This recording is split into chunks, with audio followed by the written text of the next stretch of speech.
Hallelujah. I want to say that Yah wants you to have a deep personal relationship with Him.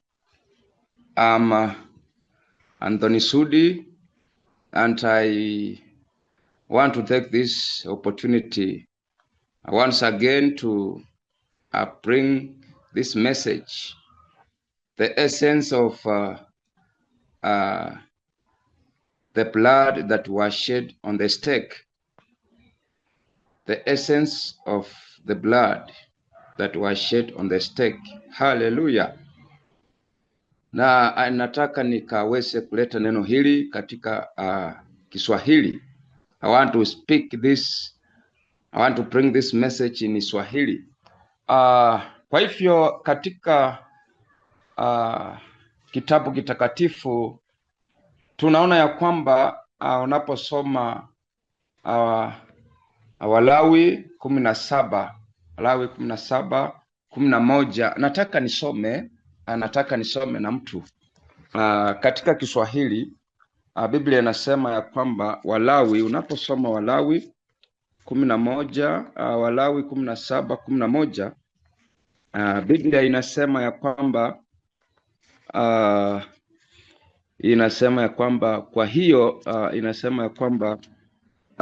kwa kuwa uhai wa kiumbe uko ndani ya damu, uhai wa kiumbe uko ndani ya damu, nami nimewapa hiyo damu ili mfanyie upatanisho kwa ajili yenu wenyewe juu ya madhabahu. Damu ndiyo ifanyayo upatanisho kwa ajili ya maisha ya mtu. Haleluya. Damu ndiyo ifanyayo upatanisho kwa ajili ya maisha ya mtu.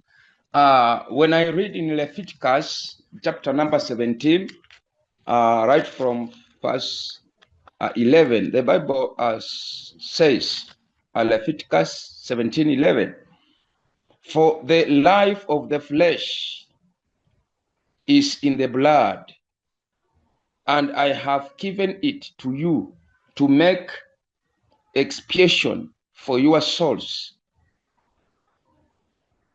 on the altar, for it is the blood by reason of the life that makes expiation. Hallelujah. Tunaona wana wa Israeli wakati wa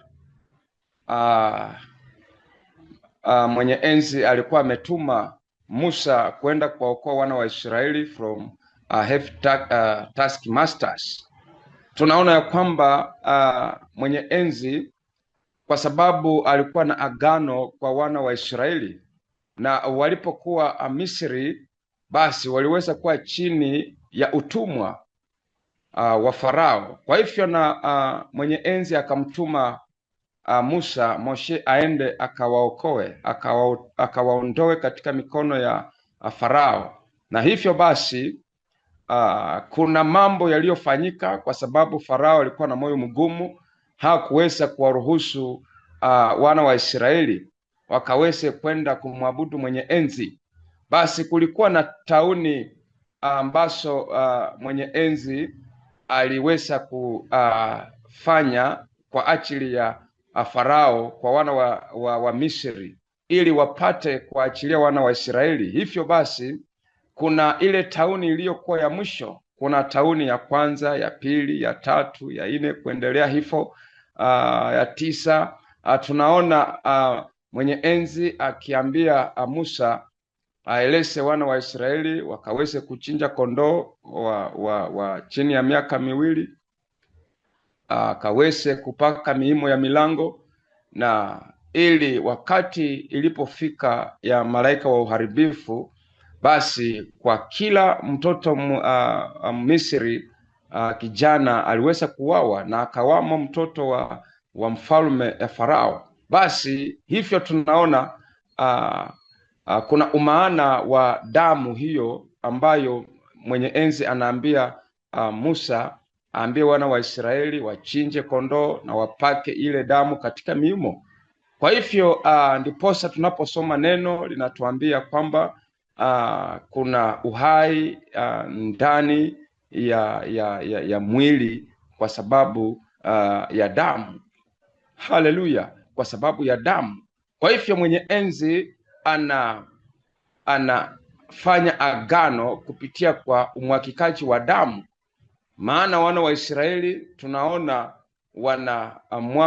wanachinja kondoo, wanapaka miimo ya milango to the doorposts, ili kwamba malaika wa uharibifu akiona ile damu ana pass over to the next door ambayo haikuwa na damu.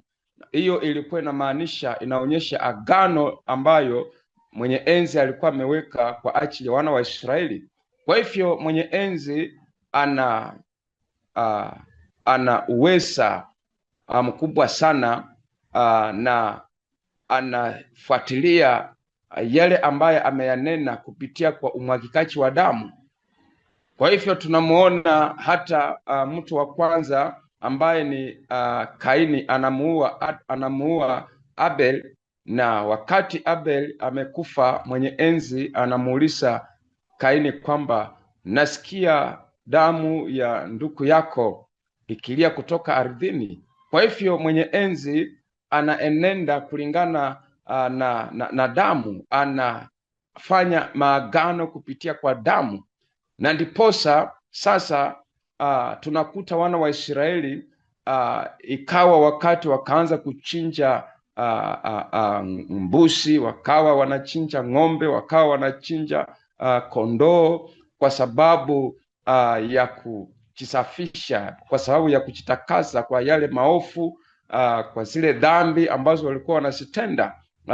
Walikuwa wanatoa makafara ya mbuzi, makafara ya kondoo kwa umwagikaji wa damu kwa ajili ya kuapisi miungu zao. Kwa hivyo basi ndiposa neno linasema kwamba kuna uhai katika damu.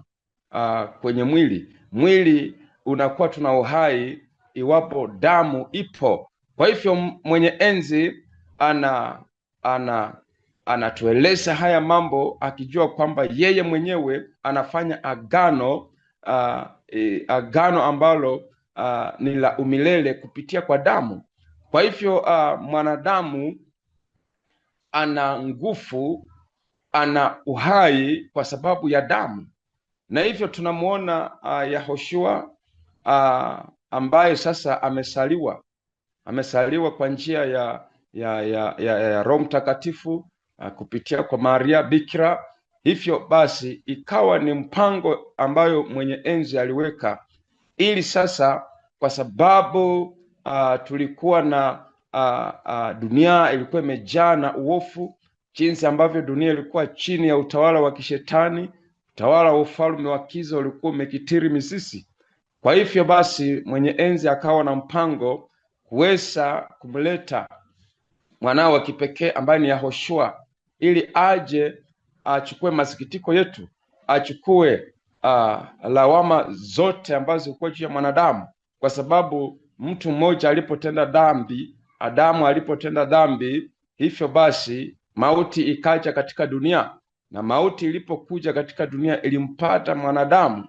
Kwa hivyo mwanadamu akawa chini ya mauti, na kwa sababu mwanadamu alikuwa ametenda dhambi na kupungukiwa na utukufu wake mwenye enzi, basi na tukawa na mikakati, na mwenye enzi akaweza kumruhusu mwana ambaye ni Yahoshua akaja, ili basi yeye akaweze kuyafanya yale ambaye mwenye enzi angeyafanya hapa duniani.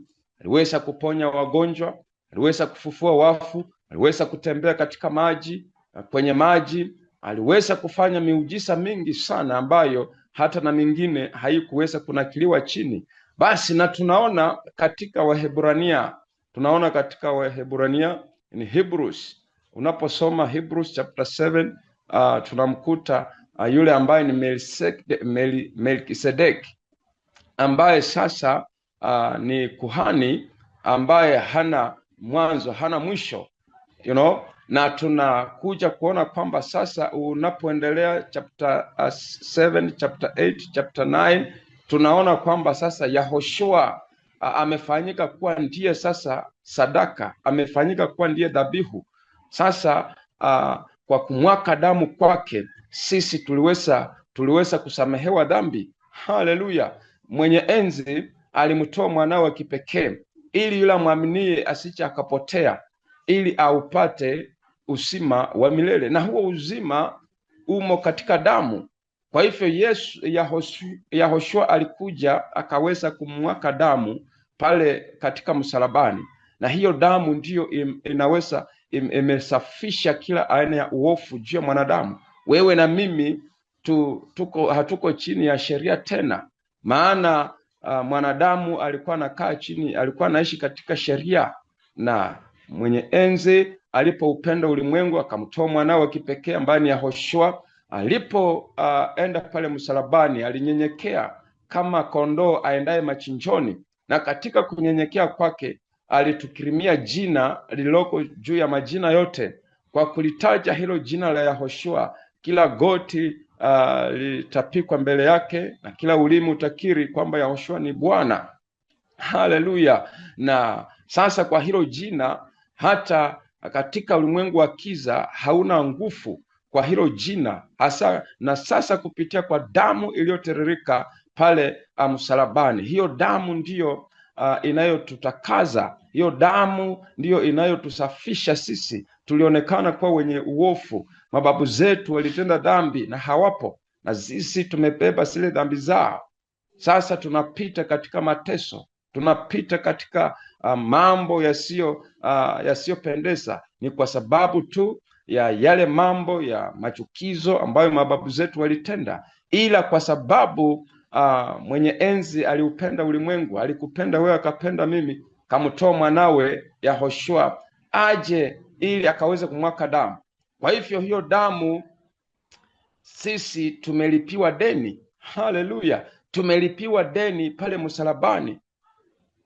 Yahoshua has paid us the penalty that we had. Haleluya! Sisi tulikuwa wenye deni mbele za mwenye enzi. Sisi hatukustahili kuweza kuurithi ufalme wa mwenye enzi, ila kwa sababu ya Yahoshua kuja katika dunia hii, akakuja katika mfano wa mwanadamu, yaani mwenye enzi alifanyika kuwa mtu, alifanyika kuwa mwanadamu, akaja akasaliwa kwa uweza wa Roho Mtakatifu kwa Bikira Maria, ili sasa aweze katika mwili aweze kwenda pale msalabani. Pale msalabani aliweza kupikwa, na sasa tunasoma katika Isaya ya kwamba 54:3 kwamba kwa kupikwa kwake sisi tumeweza kupona, kwa kujeruhiwa kwake sisi tumeweza kupona. Haleluya! He was wounded, na kwa sababu ya hiyo sisi tumeweza kupona. Tumepona kwa njia gani? Aliweza pikwa misheleti, aliweza dungwa mkuki, na alipotungwa mkuki to the throne seat of mercy, aliweza kudungwa mkuki, na katika kudungwa mkuki damu iliweza kumuondoka, maji iliweza kumuondoka, na those elements are key, very key to our lives. Ndiyo sasa inayosafisha sisi uovu wote tulio nao. Dhambi zote mwanadamu alikuwa amebebesha zilioshwa kwa kumwaka kwake damu. Damu iliyotiririka msalabani ni damu inayoshinda kila nguvu za kiza. Hiyo damu iliyotiririka msalabani, maana mwenye enzi anaenda katika agano la damu. Hakuna agano lolote lilo lenye nguvu isipokuwa tu agano la kumwaka damu. Maana leo hii hata bado kuna watu wanachinja kondoo, wanachinja ng'ombe kama kafara. Kwa hiyo kumwaka damu, wanaamini kwamba maafa au maovu ambayo wamepitia yamewaondokea, na wanapofanya hivyo sasa, hao wanafanya katika ulimwengu wa kiroho, inaenenda katika miungu, katika mapepo, wanaridhisha mapepo, wanaridhisha miungu zao katika umwagikaji wa damu mbuzi, damu ya ng'ombe, damu ya kondoo. Wanapotoa hiyo kafara kwa kumwaka hiyo damu, wanatoa hiyo kafara katika miungu zao ili mambo yao yaende sawasawa, pasipo kuelewa kwamba kuna ile sadaka iliyotolewa, kuna ile dhabihu iliyotolewa. Yani Yahoshua alitolewa once and for all for the atonement, for our atonement. Yani Yahoshua alitolewa kama sadaka kwetu. Yeye peke yake aliweza kureplace. He replaced the blood of a bull. He replaced the blood of a goat, a blood of a sheep, and any other blood that could be shed, be it the blood of any human being on earth. Kwa hivyo Yahoshua alitolewa akawa sadaka ya kipekee, perpetual kind of sacrifice. Kwa hivyo sasa yeye alikuja to close the Old Testament. Maana in the Old Testament watu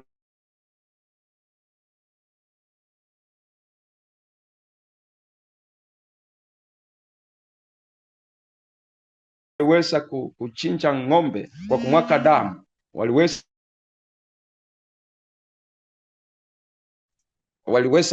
kuchinja ng'ombe, waliweza kuchinja mbuzi, waliweza kuchinja kondoo kwa ajili ya mambo yao.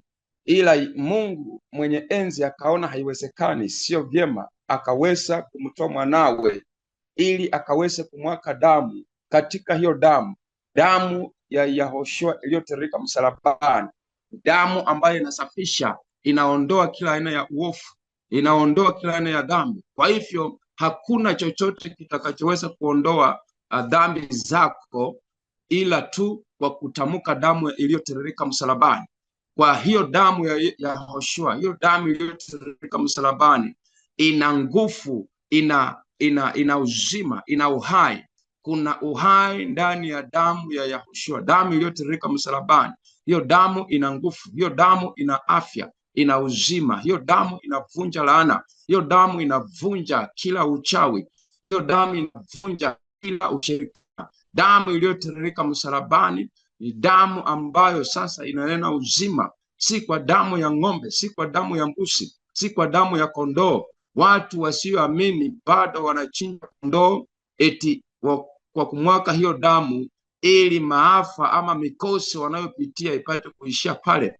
Ni njia ya kusafisha dhambi ambazo zimeonekana mbele yao. Ila nataka nikwambie ya kwamba mwenzi aliweza kumtoa Yahoshua, alimtoa Yesu ili aweze kwenda pale msalabani kwa kumwaka damu kwake, kwa kupikwa kwake. Sisi ambaye tulistahili kusamehewa, kwa sababu ya hiyo damu tumesamehewa. Hatuna deni tena machoni pa mwenye enzi. Tumeshalipiwa. Deni letu limelipiwa pale msalabani. Kwa hivyo sasa hatuna budi ya kuweza kumshukuru mwenye enzi, kwa sababu kwa hiyo damu iliyotiririka msalabani ni damu ambayo imesafisha kila aina ya dhambi, kila aina ya uovu, kila aina ya mikosi, kila aina ya laana zote ambazo zingempata mwanadamu. Kwa hivyo tumeweza kusafishwa, tumeweza kutakazika, na msamaha haukuji ila kwa damu ya Yahoshua. Hakuna msamaha ambao unaweza kupatikana ila kwa damu iliyotiririka pale msalabani. Kwa hivyo kuna maana ya kutaja damu ya msalaba kila wakati. Wewe mlokole, nataka nikwambie ni vyema ukaelewe nguvu iliyomo katika damu. Kuna mambo mengi tunaweza yafanya kama mlokole, lakini nataka nikwambie, nikutie moyo ya kwamba kuna nguvu ndani ya damu ya msalaba. Hiyo damu iliyotiririka msalabani ndiyo inayoweza badilisha fikra zako, maana tumesaliwa katika damu. Na ndio maana katika Ezekia 35 tunaambiwa kwamba tumewekwa tayari katika damu, na tusipochukia hiyo damu imetuandama. Damu ya mababu zetu, damu ya wazazi wetu, ni damu ambayo haikuwa ya mafanikio, ni damu iliyokuwa ya ufukara, umasikini, mambo kama hayo. Damu ambayo ilikuwa ya watu ambao walikuwa na miungu, walikuwa wameweka miungu, ushirikina. Na hiyo damu sasa ikawa ni machukizo machoni pa Bwana, na ndiposa tukawa tumebeba uovu wao, wale ambao walitutangulia. Kwa hivyo wewe na mimi tukubadilika ili tufanane na Yahushua, tufanane na Yesu, si kwa bidii ulio nayo ya kwenda kanisani, ila kwa sababu ya bidii ya kuitia damu ya Yesu ikapate kutiririka ndani mwako. Damu ya Yesu inapotiririka ndani mwako, damu ya Yesu inapotiririka ndani mwako, inabadilisha DNA. Unaanza kuwa na DNA inayo sasa soma damu ya Yahushua, na hiyo damu inaanza sasa kunena mambo mema. Hiyo damu ya Yesu, damu ya Yahushua inaanza kunena ushindi, inanena afya, inanena uzima. Hiyo damu inaanza kuvunja laana, maana hata wachawi, watu wabaya, waganga na watu wa dunia ambao wanajua hii siri, kila wakati wanachinja kondoo, wanachinja ng'ombe, wanachinja mnyama yoyote yule, ili wamwake damu iwe njia ya kutoa kafara. Kwa hivyo nataka nikwambie, kafara yako ni Kristo, ni Yesu, ni Yahushua. Yeye ndiye kafara yetu sisi, na yeye alipotolewa kama kafara na mwenye enzi, basi hiyo kafara ilitosha. Pale msalabani aliweza kulipia deni. Hatuna deni machoni pa mwenye enzi. Haleluya! Ni jambo lililo jema jioni ya leo, kwa sababu sasa wewe, haijalishi ni dhambi gani umezitenda, nataka nikwambie, kwa kutubu dhambi zako lazima ukaweze kutaja damu ya msalaba. Hiyo damu ndio inayotakaza, inasafisha, inaondoa kila laana, inaondoa kila mikosi, inavunja kila laana zote. Mapepo inaondolewa kwa hiyo damu, maana hiyo damu ndio mwenye enzi mwenyewe anakuja kwa hiyo damu. Mwenyewe alimwaga hiyo damu, yani mwenye enzi mwenyewe alimwaga damu yake, na hiyo damu ndio manukato mbele zake, na hiyo harufu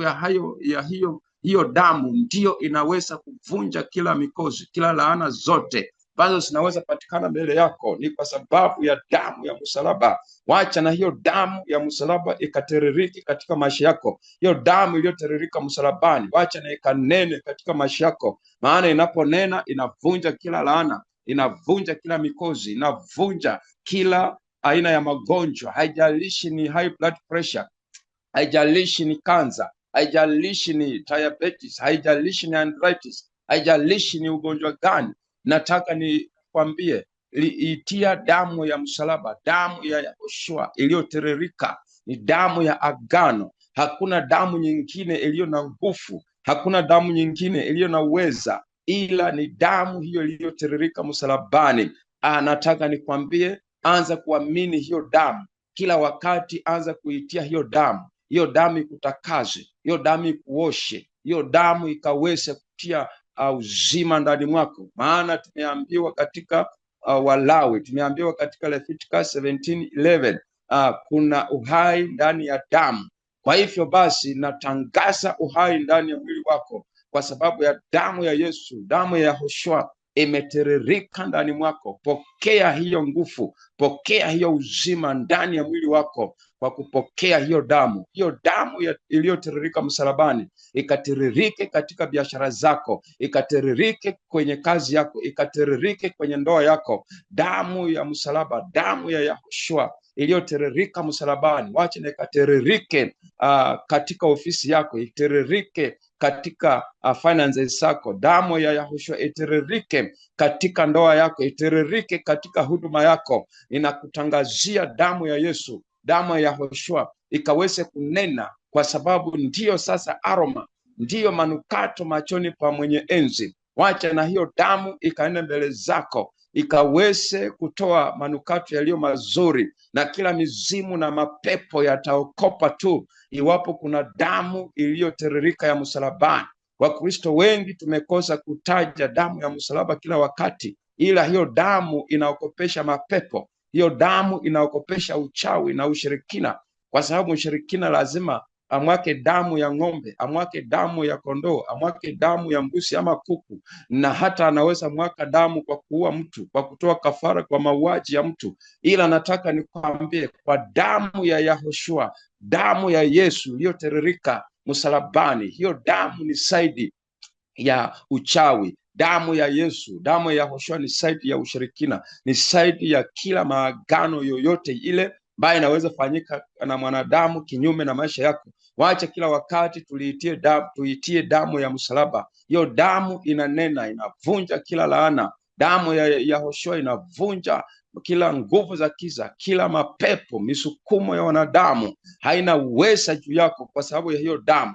Kwa hivyo mwenye enzi aliweza kutupenda, niposa akamtoa mwanawe ili aje amwake damu, na hiyo damu ndiyo damu ambayo imetupatanisha. Ni damu ya upatanisho. Wewe pamoja na Mungu na mwenye enzi kuna upatanisho. Sasa hakuna uadui kati yako na mwenye enzi, maana sasa tumepewa neema. Hiyo damu ni damu ya agano jipya. Haleluya, ni damu ya agano jipya. Tumepewa damu, na hiyo damu inatusafisha. Hiyo damu inatuokoa, inavunja kila laana, inavunja kila mikosi. Hiyo damu inatuweka huru. Damu ya msalaba, damu iliyotiririka pale msalabani, maana alipigwa misheleti pale msalabani, aliweza kuteswa, aliweza kupikwa, kudungwa mkuki, maji ikamtoka, damu ikamtoka, na hizo zote ilikuwa ni kwa ajili ya sisi kupata kutakazwa. Kwa hivyo tumetakasika. We are sanctified by the precious blood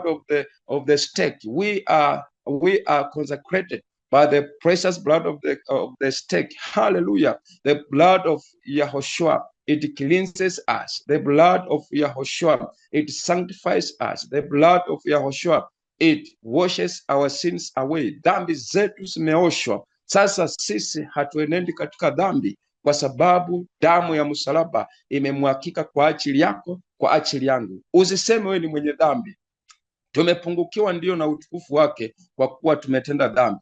Na kwa sababu ya hiyo damu, tunapoitia hiyo damu, haijalishi wewe ni nani. Usiseme kwamba wewe ni kahaba, kwamba mwenye enzi hakupendi. Anakupenda sana. Usiseme wewe ni mwisi, jambasi, eti labda mwenye enzi hakupendi. Anakupenda sana. Usijione ukajidharau, ukaona kana kwamba umeachwa na mwenye enzi. Mwenye enzi bado anakuhitaji wewe kumsongea tu, ili ukawe rafiki wa karibu na yeye. Na kwa kutaja damu ya msalaba, kwa kutaja damu ya Yehoshua, utaweza kutakazika, utaweza kusafishwa, au utaondoka katika nafsi yako, itaondolewa katika aina ya ushirikina, aina ya mikosi, aina ya uchawi, aina ya nguvu zozote zile za kiza, na wewe utawekwa huru, kwa sababu deni lako limelipiwa pale msalabani. Hauna deni tena.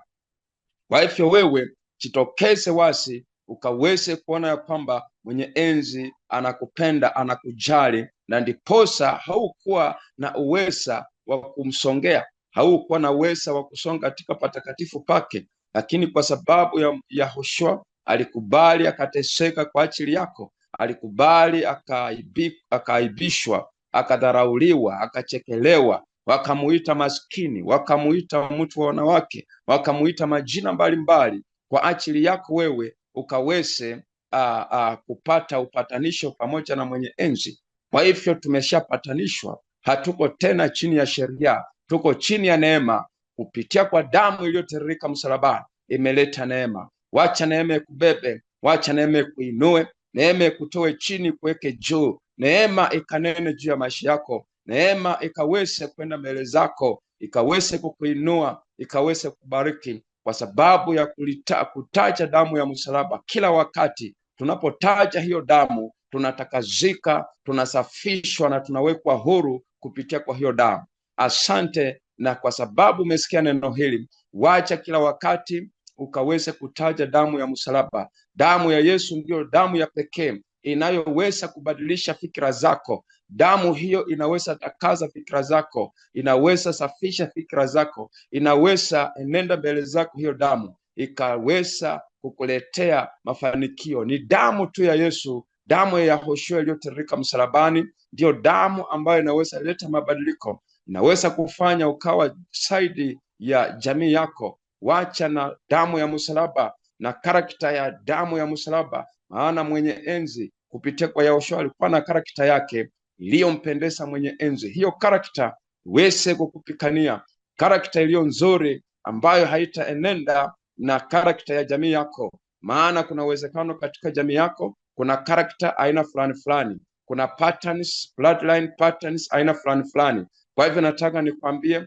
unless we need to call upon the precious blood of the stake, the precious blood of Yahushua, the blood that cleanses, the blood that washes away, purges away our iniquities, our transgressions, our sins. Ni damu ya msalaba. Wacha na hiyo damu ikatiririke ndani mwako, ikanene ndani mwako, na ikabadilishe nia yako, badilishe mawazo yako, ili hiyo damu inaponena katika maisha yako hautapaki chinzi ulivyo.